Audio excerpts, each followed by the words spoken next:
ज्यांचं अभ्यासात पहिल्यापासून लक्ष नाही म्हणून 4-4 नपास झाले हे कळ.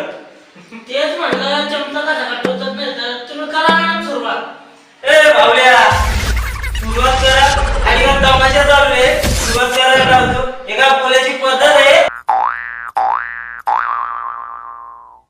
समजून घेतलं तू सांगते की शिकवायला सुरुवात करा असं म्हणणं आहे त्याचं. अरे पण मग याचा बोलणं आहे का? मग असं कधी म्हणणार आहे की शिकवायला सुरुवात करा?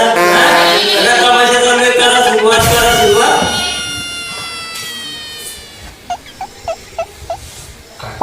चुकलं होतं मारून घ्या त्याने. कधी बोलतो